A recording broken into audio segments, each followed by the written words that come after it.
মানুষের ভোটের অধিকারের জন্য সংগ্রাম করেছি, মানুষের ভাতের অধিকারের জন্য সংগ্রাম করেছি, মানবাধিক লড়াইয়ের জন্য সংগ্রাম করেছি। দেশের পক্ষ থেকে ভারপ্রাপ্ত চেয়ারম্যান যারা তারেক রহমানের পক্ষ থেকে এবং এখানে জাতীয় স্থায়ী কংগ্রেস সকলের পক্ষ থেকে আপনাদের সকলকে আমরা ঈদের শুভেচ্ছা এবং আপনাদের মাধ্যমে শুভেচ্ছা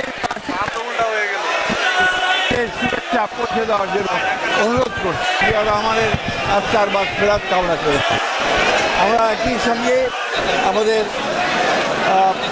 শহীদ জিয়া রহমানের কনিষ্ঠ পুত্র এবং আমাদের নেত্রী দেশত্রী বেগম খালেদা পরিস্থিতি আরাফাত রহমান কোকর আমরা আত্মার বা ফেরাত কামনা করেছি।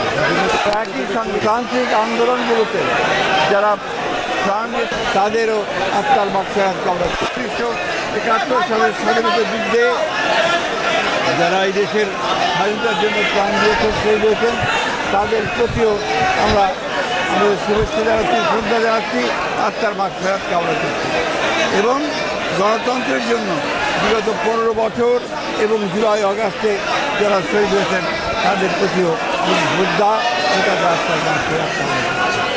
আমরা আজকের এই পবিত্র ঈদুল ফিতরের দিনে প্রত্যেকটি বাংলাদেশের মানুষ যেন আনন্দের সঙ্গে উদযাপন করতে পারে সেই প্রার্থনা করছি, দোয়া চাইছি আমাদের দেশের খালেদা জিয়া সুস্থ হয়ে অবিলম্বে আমাদের দেশের মধ্যে ফিরে আসেন। আল্লাহ তাআলার কাছে এই দোয়া চাইছি যে আমাদের নেতা তারেক রহমান তিনি অতি শীঘ্র আমাদের মাঝে ফিরে আসেন।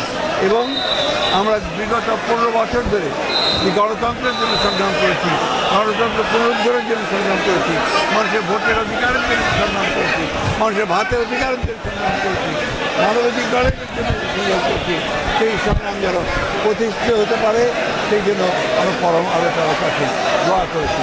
আজকের এই দিনে আমরা আশা করব যে যে দায়িত্ব দিয়েছেন সেই দায়িত্ব সবাই সফল হবেন এবং বিশেষ করে অন্তর্বর্তীকালীন সরকার জনগণের কাছে তাদের যে প্রতিশ্রুতি সেই প্রতিশ্রুতি তারা পালন করবেন। আমরা আমাদের দলের পক্ষ থেকেও আমরা অবশ্যই সেই প্রতিশ্রুতি পালন করবো বলে আমরা শপথ করছি।